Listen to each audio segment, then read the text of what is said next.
Илхам Шакиров кетті біздің арадан. Біз ана бек зор рахмәтліміз. Илхам бізде қалды. Қалсында шуға. Қош сау бол.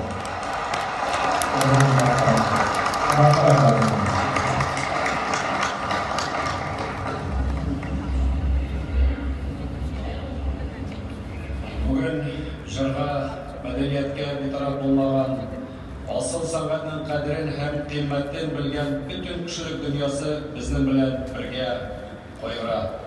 Татарстанға дүнияның түрлі пішмақтарынан, Россияның түрлі төбәкләреннән, шул исәптән Астраханнан, Башқұртстаннан, күпкенә өлкәләрдән безнең ватандашлар бу хушлашуга килделәр.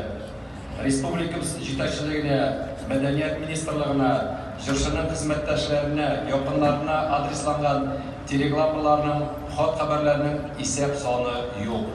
Шуларның берничәсен һәм аларның үзекләрен кырга рөхсәт итегез.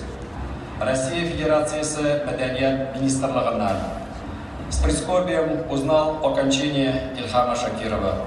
Из жизни ушел выдающийся певец, человек редкого музыкального дарования, вписавший немало ярких страниц в историю татарской национальной культуры.